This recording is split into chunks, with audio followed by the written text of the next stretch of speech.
Si de niña me hubieran preguntado qué quería ser cuando creciera, ciertamente, artista pasando hambre no estaría en mi lista de respuestas. Probablemente hubiera respondido que astronauta, presidenta o dinosaurio. Después, al descubrir que los niños no se podían transformar en dinosaurios y que las niñas de piel oscura en Nueva Zelanda no se convierten en astronautas ni en presidentas, probablemente hubiera dicho que enfermera o doctora. En la escuela, fui empeorando de forma progresiva en cualquier materia que no fuera inglés o arte, pero cuando llegué a la adolescencia, una tía me consiguió un empleo de medio tiempo como conserje en el hospital local. En esa época el salario no me parecía nada mal, y era muy buena en lo que hacía. Me gustaba limpiar, aunque a veces hubiera diarrea en el suelo o vómito con sangre en las paredes. Después de un tiempo te acostumbras a la mayoría de los olores. Bueno, con excepción del olor de la Clostridium difficile, aunque rara vez tuve que limpiar una habitación de un paciente infectado con esta bacteria. Eventualmente, ese salario mínimo me permitió dejar la escuela y alquilar un apartamento pequeño, de una habitación inmunda en un edificio de concreto. Cuando no estaba durmiendo o trabajando, producía mi arte, que vendía los sábados por la mañana en la feria local. Y así fue como me transformé en una artista pobre de medio tiempo. Hay ciertos tipos de alimentos básicos que las personas pobres deben tener en sus despensas. Los míos eran el arroz y las papas, ambos son económicos y pueden transformarse en diversos platillos. Haber sido criada por unos padres que también eran pobres en un ambiente que reforzaba los estereotipos de género me enseñó, desde muy pequeña, a cocinar cosas que rendían para varias comidas. El arroz es sensacional, me decía ella. Puedes comerlo dulce con el desayuno y puro en el almuerzo o la comida. Y repollo. Todo parecía contener repollo. Pero solía tener mis pequeños lujos en ese departamento minúsculo, un tarro de mantequilla de maní, un frasco de miel manuka que un tío que vive en el norte me había enviado y otro frasco grande de azúcar mascabado para mis tazas de té. Quizá ahora entiendas por qué me molesté tanto cuando las hormigas empezaron a entrar aquí. Son seres minúsculos, las hormigas más pequeñas que haya visto en mi vida. Cuando despertaba por las mañanas, se encontraban alrededor de las pequeñas migajas de comida, dividiéndolas y llevándolas a su nido en una mini peregrinación de cuerpos marrón oscuro. Al principio no les tuve ningún resentimiento, yo sabía lo que era padecer hambre. Y contrario a otras personas, me parecía genial que estuvieran limpiando parte de mi tiradero, haciéndome un favor. Pero cuando hicieron un agujero en mi bolsa extra de azúcar mascabado, decidí que habían llegado demasiado lejos. Descubrí que el bórax y el azúcar son perfectos matando hormigas cuando se mezclan. En el trabajo teníamos muchos productos de limpieza con bórax, para destapar caños y disolver suciedad pesada. Así que hice una mezcla con la solución, tal y como lo vi en internet, y después la dejé en un plato sobre la mesa de la cocina. No pasó mucho tiempo para que mis pequeñas visitantes indeseables aparecieran. Una hora después, un par de hormigas marchaban por la mesa en dirección al plato. Tal y como decía mi investigación, se lo comieron y también llevaron un poco al nido, donde otras le seguirían la corriente, hasta que el veneno se apoderara de su hogar. Todo marchaba a la perfección, todas estarían muertas en una semana, y no tendría más problemas con los insectos. Entonces, cuando una se alimentó del veneno y después se quedó parada al borde del plato, me pareció que había preparado la mezcla demasiado fuerte y que había muerto instantáneamente. Pero, siguiendo con la observación, noté que aún estaba viva, moviendo sus antenas y las patas, aguardando pacientemente la supervisión de su amiga. Aprovechando esa rara oportunidad de ver una hormiga reposando, tomé mi cuaderno de dibujo y empecé a esbozarla mientras me acomodaba en mi silla de plástico. Cuando ya estaba bostezando y deseando la cama, las 2 hormigas aún estaban pacientemente sentadas al borde del plato. En la mañana, cuando me levanté para darme un baño y después de beber una taza de té, el plato seguía intacto en el mostrador, solo el cuerpo de la hormiga envenenada estaba allí, con sus patas dobladas contra su cuerpo en una posición fatal. Mi intento de envenenar el nido había fallado. La semana siguiente hicieron un nuevo agujero a la bolsa de azúcar, que ya había colocado dentro de otro bolso plástico, y vaciaron la mitad del contenido. Enfurecida, colgué la bolsa de un gancho en el techo de la lavandería. A la mañana siguiente, la bolsa vacía estaba en el suelo, sin ningún grano de azúcar en su interior. Frustrada, fui hasta el supermercado y compré veneno de verdad para hormigas, junto con otra bolsa de azúcar.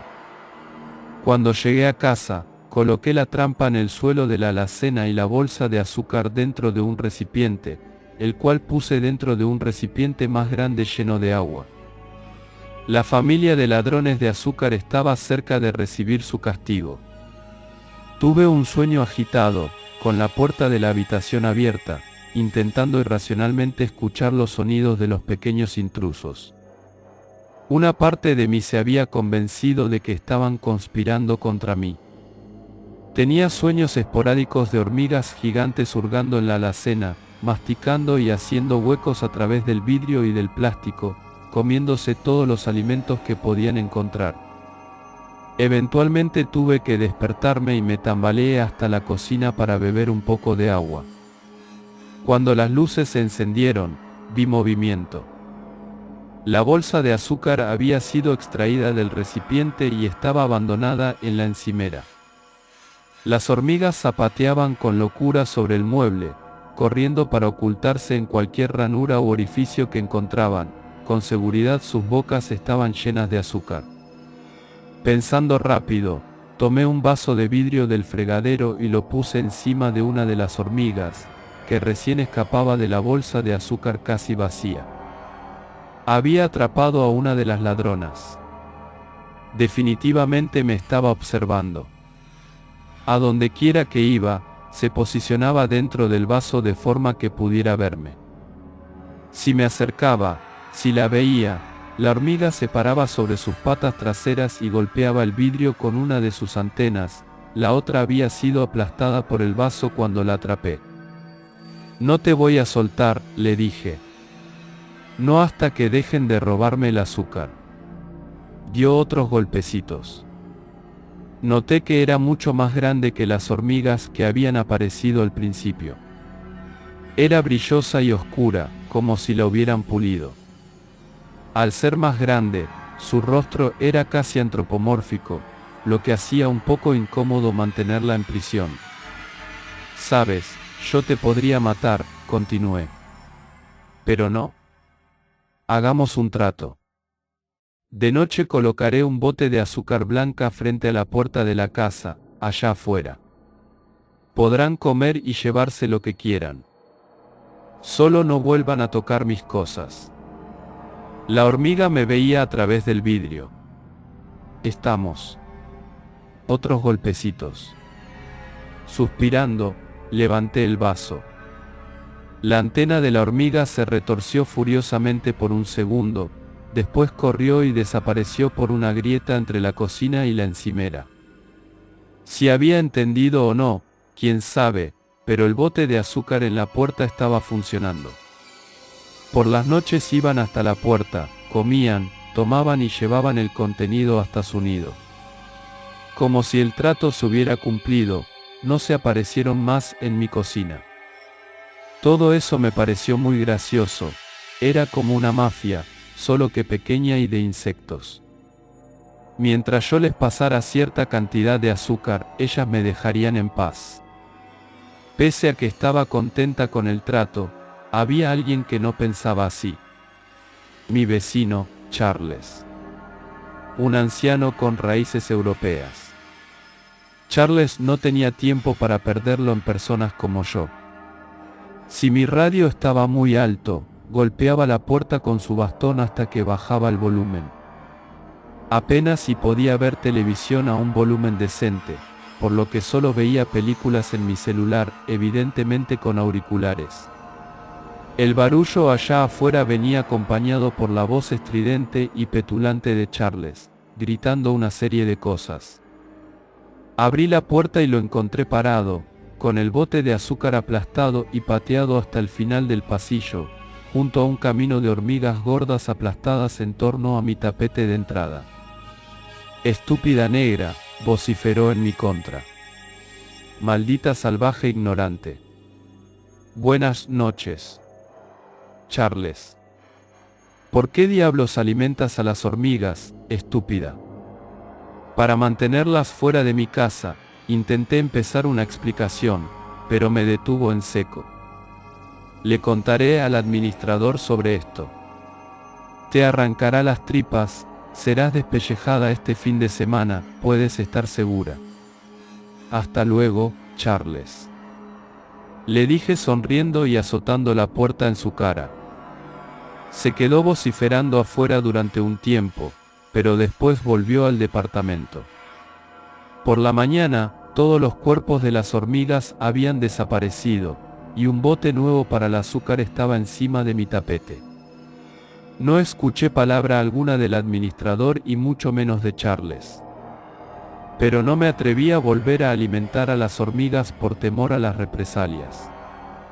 Casi 3 semanas después del incidente, una hormiga solitaria y gorda cruzó la encimera y se posó a un lado de mi taza de té.